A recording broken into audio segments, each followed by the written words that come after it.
Welcome back to The Truth Revealed. Today we're going to take a short little look into what happened in Israel. I'm going to play some clips for you of others telling you what happened in Israel. Some will be of Israeli Defense Forces, the generals, people in charge, and even reporters. How did it all start? What is the purpose of it?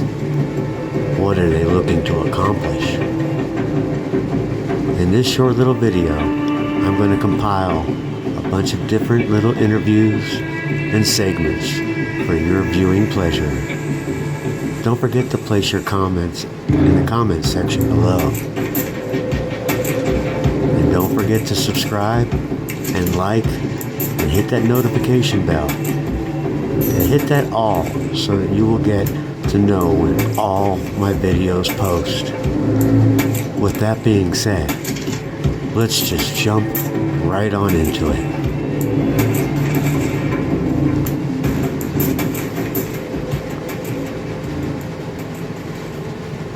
There is this inextricable tie between culture, religion, ethnicity that most people don't fully understand. That is unique and, how can I say it? So strong with Jews worldwide. There is a, I mean, you know, I used to say early on when I was a kid, I'd say, when I was a young senator, I'd say, if I were a Jew, I'd be a Zionist. I am a Zionist. You don't have to be a Jew to be a Zionist. When I served, there was no internet, so I would sit next to the phone in my shift of the fence of the security of the Gaza Strip, and whenever something would move alongside the fence, I would get a phone call from the human observers that are looking at the gate, telling us there is a chain of command that you have to notify when something like this happens, and then straight away forces come in to look at what is it and take it down. So what do you mean when something moves by the fence? How small is something? It can be a pig. It can be a cat moving alongside the fence or touching the fence or trying to cross the fence. An animal, they would identify it. They would see it. So a cat gets scrutiny. Would trigger. Yeah, it could trigger the fence. Yeah, and an animal. 25 years later, with 25 years later, with internet and with the most sophisticated high-tech weaponry systems, and there are drones and there are helicopters and there are troopers on the ground, and you know, there are many things that are supposed to be activated. There are various lines of defense and layers of defense that are supposed to be activated when something like that happens. Okay, so I just want to make this clear. I mean, it probably is, but you have a system that is sensitive to anything the size of a cat or bigger. That system, since you were manning it, has had 25 years to mature and become more sensitive, to become more discerning. And yet, how many places was that border breached? 15. 15 places if not more. Yeah, 15. And that is completely ridiculous, because normally with one breach of the fence, the whole army is triggered. And things start moving immediately. Things start moving immediately. And here there was nothing for hours. Netanyahu intentionally let Hamas kill Israelis. Both the IDF and the Israeli Air Force both stood down for 7 hours. You won't believe what a Jewish charity leader told me today. Israel has the most sophisticated intelligence in the world.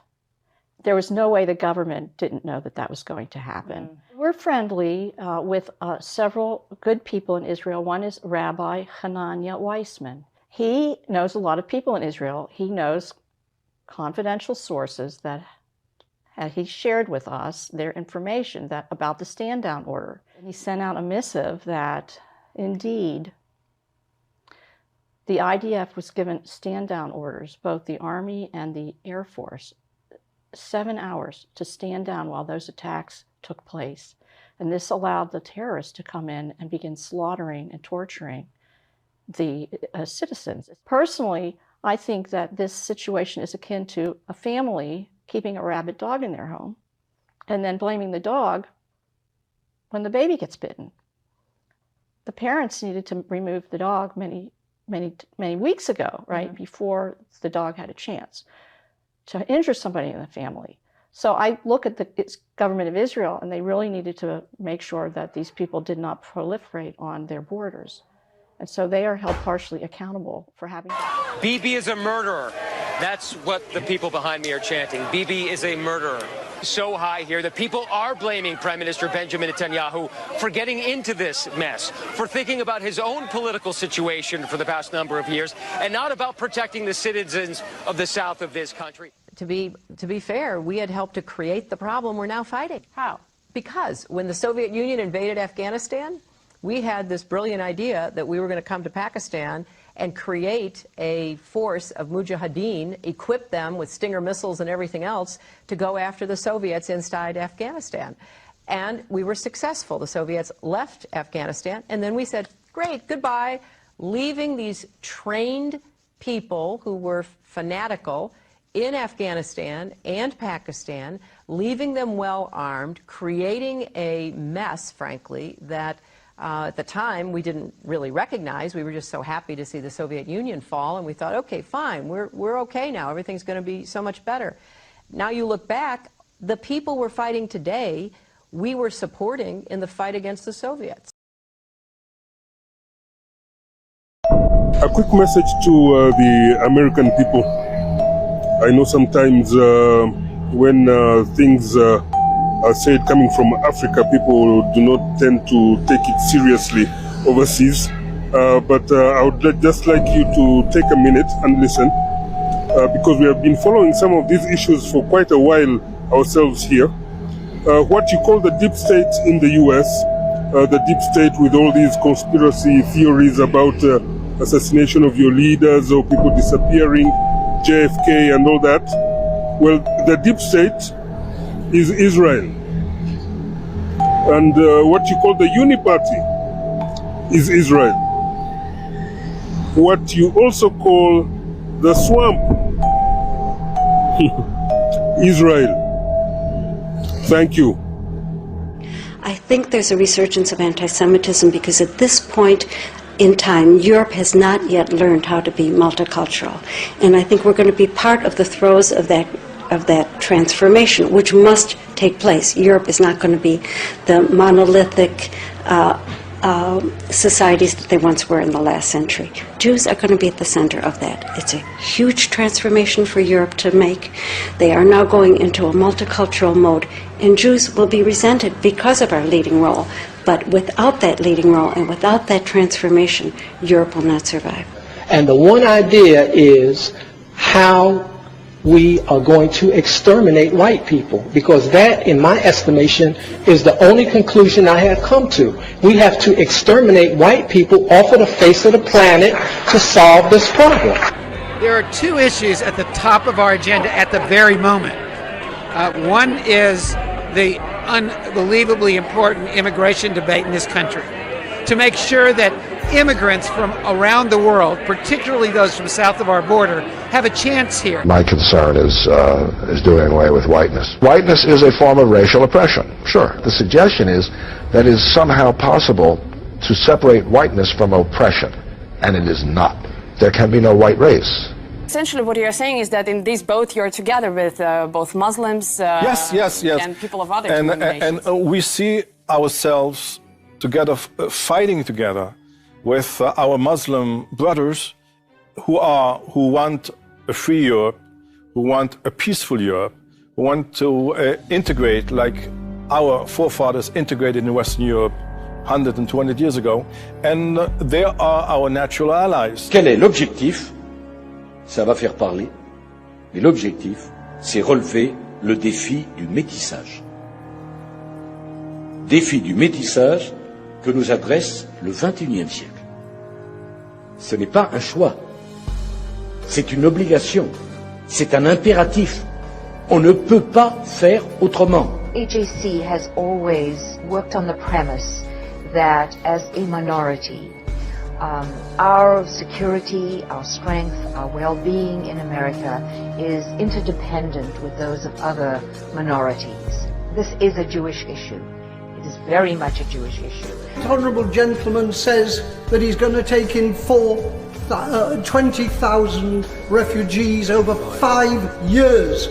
The Germans took in 10,000 on one day. What kind of comparison is that? I recognise the financial problems. I recognise the assimilation problems. But if we don't do it now, we will live to regret it for the rest of our lives. The message from my constituents in a huge postbag and in every event I attended in my constituency the weekend is, let them in. Last week, HIAS organized a letter signed by over 1,200 rabbis. Can you imagine getting 1,200 rabbis to agree on one thing? But agree they did, and what they agreed was to ask our elected officials not to halt or even to limit the United States Refugee Admissions Program.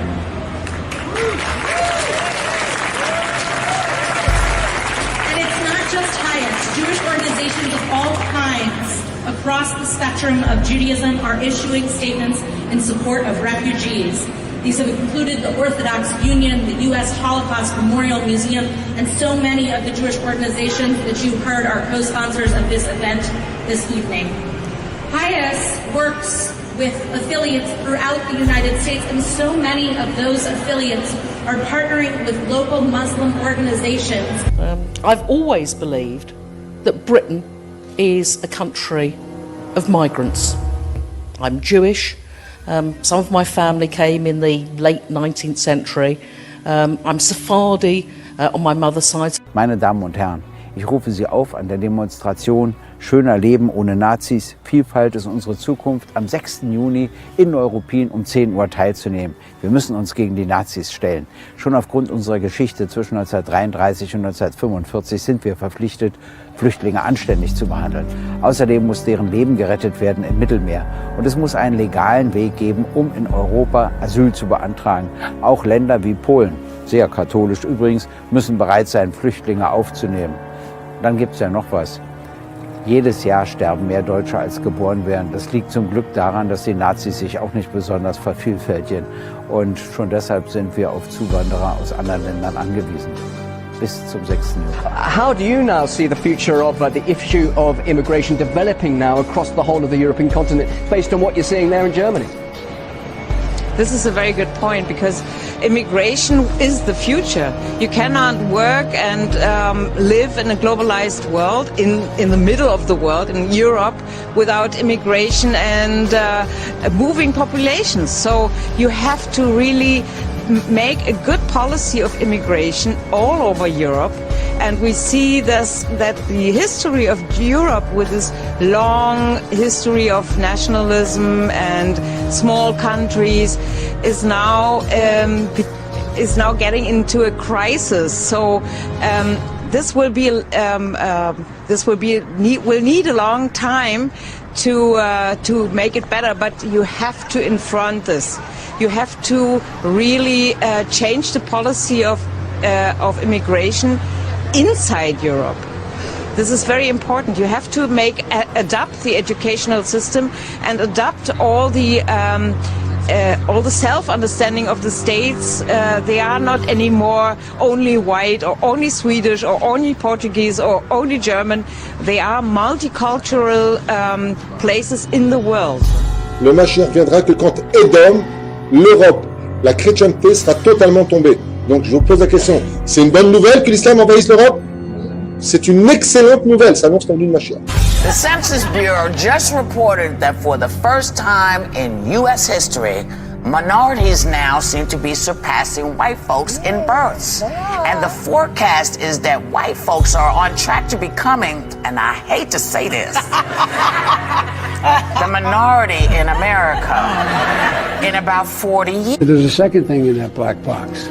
An unrelenting stream of immigration. Non-stop. Non-stop. Fewer than 50% of the people in America, from then and on, will be white European stock. That's not a bad thing. The Liberal Democrats will always stand up for a Britain that is open, tolerant and diverse. And in that spirit, I very much welcome the Jewish European Election Manifesto, calling for a strengthening of EU hate crime legislation. As a party, we wholeheartedly value the relationship we have with the Jewish community, both in Britain and internationally. Now, nobody has ever analyzed why the German nation that had more Nobel Prize winners and more famous researchers and scientists and was one of the best educated countries in Europe turn on the Jews. Why did these good Germans turn on the Jews, who had more Jews living amongst them than even percentage-wise live in the United States today? Why was that? I'm sure Jews never asked themselves this question. I'm sure I get the answer from you now. Yeah, I can give you the answer. Please.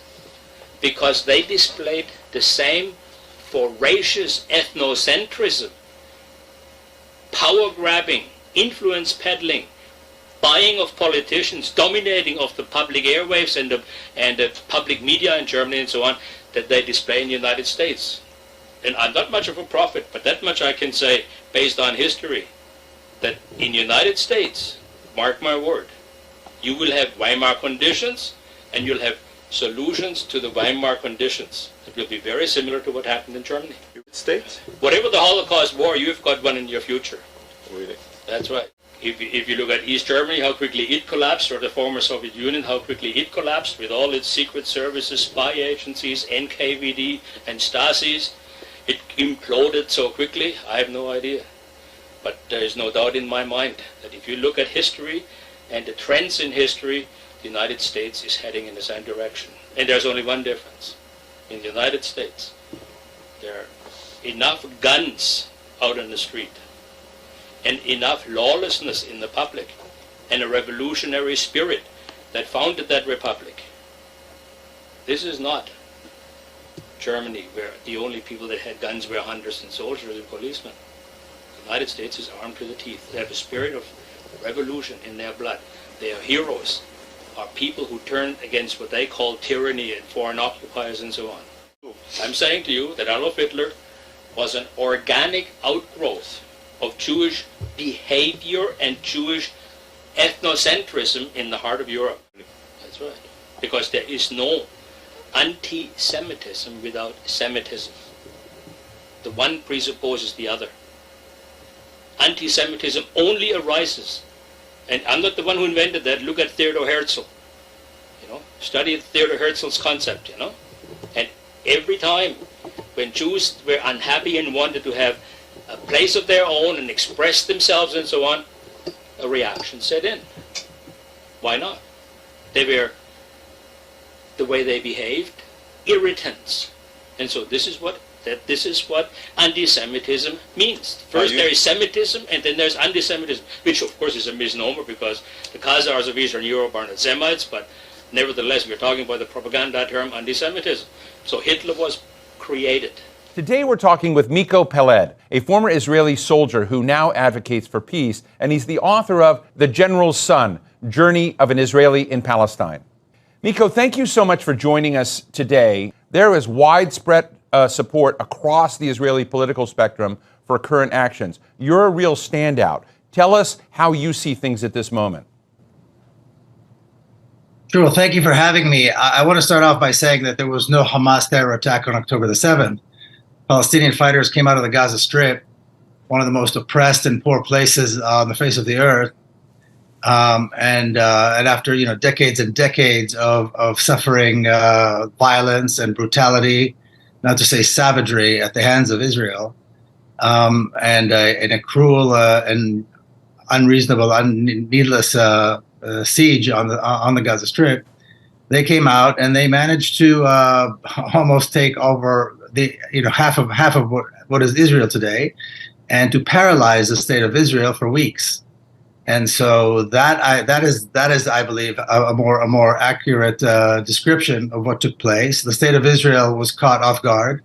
The Israeli military has been once again shown to be nothing more than a paper tiger. And now, because like a gangster that's been humiliated, they're taking their vengeance on innocent civilians, killing thousands upon thousands of civilians, only for the sake of revenge. There's no strategy here. There's no real understanding of how to solve. There's no real intent to protect Israelis, so to speak, to provide safety. It's not a question of self-defense. It's a question of brutality and revenge, because Israel was humiliated and now they need to prove a point, so they're killing as many Palestinians as possible, which, by the way, has not stopped the Palestinian fighters from continuing to fight. And, you know, they entered with ground forces just, I don't know, a day or two ago, and they've already got close to 10 or 12 Israeli forces that have been killed. Right. But Miko, I have to just jump in. I mean, I need to make clear, I see it very, very differently than you, and this is an interview with you, but I also just want to say in terms of framing, you know, when I have been watching the Israeli-Palestinian relationship for a long time, I feel like the underlying tectonics have been wrapped in a whole series of grievances and injustices. It's very hard for me to hear someone say these are freedom fighters, given the horror of what we saw on October 7th. There needs to be, this is part of a campaign to always paint the Palestinians as a wild, you know, uncivilized mob that will be children and white women. None of that is true, and many of the hundreds of Israelis that were killed were apparently now, according to Israeli testimony, according to testimony of Israelis who were on site, many of the Israelis who were killed by Israeli fire, by the Israeli military itself. So we don't really know how many were killed, if any, by the Palestinian fighters. As to the, of course, hurting children, killing children is a terrible thing. But I want to point out here that when Israel drops tons of bombs on residential neighborhoods, you know, what do you think happens to the children inside these homes? Are they not, you know, their little bodies destroyed? Do they not die from the gases and the fumes and the fire? And not to mention, yesterday we heard from Dr. Mats Gilbert that there are over 2,000 Palestinian children in Gaza missing. And you know what missing means? Missing that they're somewhere in the rubble and nobody can reach them. So that's even worse than the ones that have been killed.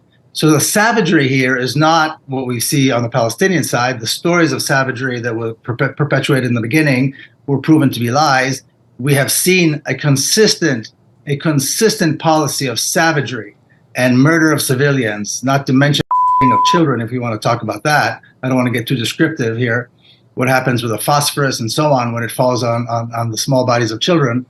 And we've seen this going on for decades. The Israeli savagery didn't start on October the 7th. It's been going on for a very long time. Let me ask you a very direct question. Do you think Israel wants to kill innocent civilians? I do. You think Israel genuinely wants to? I do. What evidence do you have of that? The evidence is they are refusing to do special operations and instead are relying on bombing areas where they know civilians are at, and then they'll turn around and say, well, Hamas is using them as human shields. So if someone was shooting at you, if someone was, you don't have kids, right? If an armed man grabbed a family member of yours, do you have kids? No, I don't. Oh, do you have, okay, your mother, you talked about your mother. If an armed gunman grabbed your mother, had a gun to her head, okay, and he is confronted by the authorities, by law enforcement, and law enforcement, they just decide, you know what, we're not going to negotiate, we're not going to do anything. We're just going to shoot the hell out of both of them.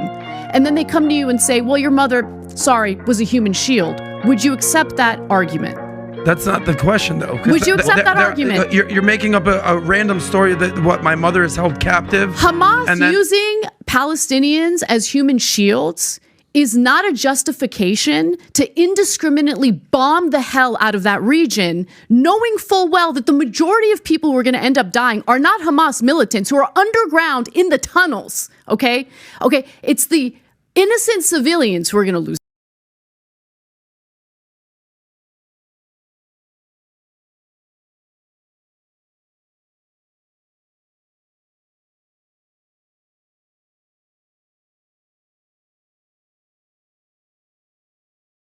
זכור את אשר עשה לך עמלק, נצטווינו. אנו זוכרים ואנו נלחמים.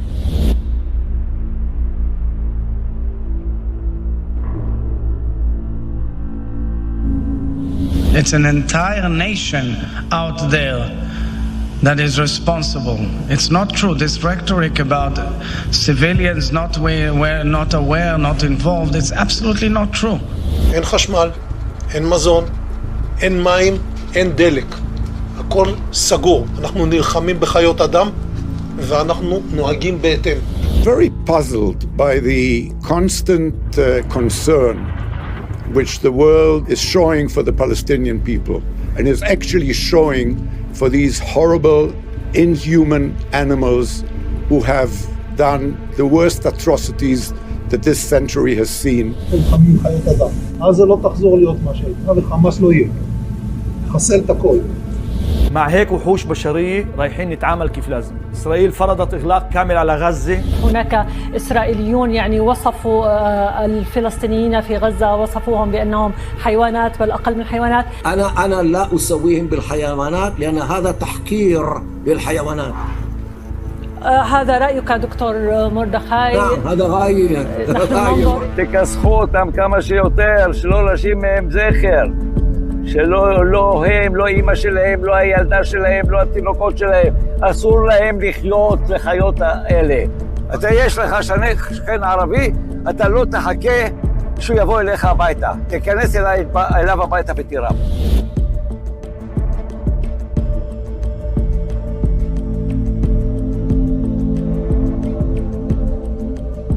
תראה, לצורך לא, אתה חושב שאנחנו יכולים להרוג מאות אלפי פלסטינים ברצועת עזה והדבר הזה יעבור?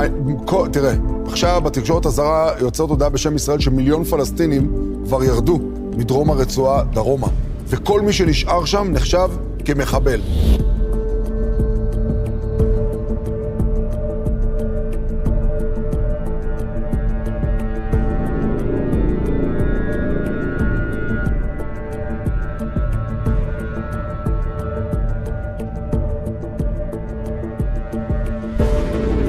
תשמיד את עזה עכשיו, עכשיו. עזה הופכת לדרזדן, כן.